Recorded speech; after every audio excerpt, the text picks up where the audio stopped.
about an initiative that we started. So SAEP is the South African Education and Environment Project, and we work in the Western Cape. But I want to speak a little bit through the experiences that we've had, and I want to tell it through the eyes of the people that we've worked with, because they are the reason that we started the project. So the project that we started, the Bridging Year Project, began in 2003 when Bulelani graduated matric. He was the three students who managed to pass matric, and he'd seen his friends go to different schools and get involved in gangsterism, looking for a sense of belonging.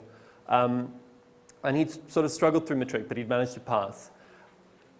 In his next year, he decided that he didn't want to do what all the rest of his friends were doing, which was trying to apply to get into universities. He realized that that would be a path that would suck him into unemployment. So what he did is he approached the local after-school organization, and he made a deal. He said, if you guys give me help with my English, if you assist me in finding learnerships, I will give back to the community. I will help teach these kids how to debate. And debating was something that he was actually very good at, because he'd been part of the founding of the Township Debating League, and he'd gone on to win the national champions that very year. So Bulelani realized that he had something within him. He didn't really know what opportunities were out there. He didn't really know what he could do. But what he did know is that he had something to offer and that he had something that he could give back.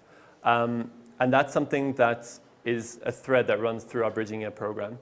So 10 years on, we've expanded, we've geared up. We do a lot more and a lot more efficient work. But what's common in this program is that we take township matriculants, we take students who haven't gotten into university, who are disadvantaged, but we also take students who have assets, who recognize that they have the potential to improve and to do great things. And so what we offer them is we offer them career guidance. We recognize that for a lot of students, as for Bulelani, they're struggling to know what the future holds. We also offer them sort of an opportunity to improve their grades, so we allow them to rewrite matric.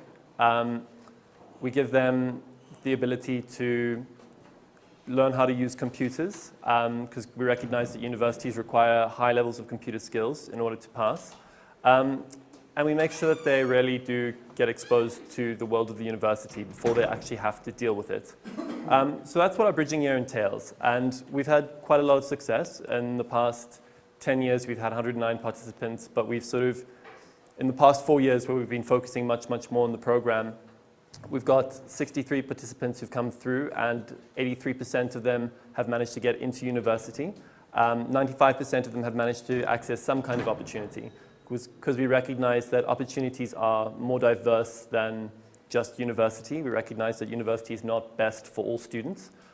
So we try to ensure that there's a good fit between our students and the opportunities that we get them to engage with. So where we're at the moment is we recognize that getting into university wasn't enough. Of the students that got into university, a number of them didn't fare particularly well. They really struggled, and a number of them dropped out. I don't know if you've seen the most recent Council for Higher Education report, but more than 50% of students are failing university. And we really recognized that this was a problem for our graduates. So what we started to put in place was a way of tracking our alumni, a way of making sure that they got through the program, that they managed to graduate, and that they were successful in their careers. So what we put in place was the tertiary support program. I'm just going to, sorry, I should have put that one earlier. So that's what's the component of our Bridging Year program. And what really catalyzed the tertiary support program was a young girl called Sheila. She was an AIDS orphan. She'd been orphaned in our high school, and she'd been struggling throughout matric in order to do well. But she had potential. She'd been involved in poetry workshops. She had immense ability to deal with the troubles that she'd had through poetry. And then she joined the Bridging Year program. She managed to get accepted into an extended degree program in university. But in her third year of study, her grandmother died, leaving her to look after her 10-year-old sister. Now, a student in this position very seldom succeeds at university. But with support, she managed to look after her sister and then still graduate. And I think that is really what I want to focus on here. At tertiary, our students struggle with housing, computers, language is a huge issue, finances, and the confidence to be able to seek help from the university, because that is a huge concern. Our students need help, but are never able to access, were never able to access it in time. And so what we started learning is that in order for our students to get access to these sorts of things, we needed to have strong relationships with students, we needed to be able to follow up with students, and we needed to be able to track their progress. So we now offer academic and career guidance. We have mentors who give personal support. We offer regular workshops throughout the year, and then we offer some financial and material support. And I really want to talk about learnings that we've got. For students exiting matric, many of them, the world is this small. They're focusing on being a doctor, being a lawyer, whatever it is that their teachers have told them, whatever it is their parents have told them that they have to be. Many of them don't know what these jobs entail. Many of them don't even know what studying these things would mean. And they often have incredibly high aspirations for themselves. So what we've recognized it's important to do is to take matriculant students and expose them to opportunities, to get them to critically think about why it is that they want to study certain things, and to get them to really engage with the various different opportunities that are out there. So we make sure that all our students go through all the university open days. We make sure that we get professionals to come and speak to them about various different career paths that they probably haven't even heard of. Remember that in township communities, there's a very limited number of people who are actually working, and those jobs are in very limited areas. Then relationships.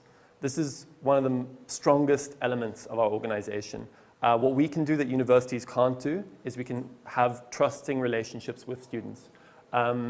Universities are very good at producing large numbers of graduates, but there are students who will fall out throughout the way because universities don't track individual students. We do. We make sure that when students are struggling, that we check in with them. We make sure to find out why they're struggling. We try to encourage a sense of community within the organization so that students feel comfortable to talk to us. And we try to encourage them to seek help with their peers because we try to create a positive peer community around it. Students can create change. I like to think of that as students who give, grow. Our students' community service is a core component of what we do, and we try to track that through the tertiary level as well. When our students engage in giving, they identify problems, they become motivated to deal with those problems, and they really are much more successful. Getting parents on board, this is hugely important. We struggled in the sort of formative years to do this, I guess a bit of a messiah complex. We wanted to take these kids and improve their lives, but a lot of the kids, if they're at all successful, it's because they've had some positive influence. And some of these parents really do care about their kids' outcomes. So including them in the discussions and including them in the planning. And then finally, leaning on others and filling in the gaps. We can't do everything.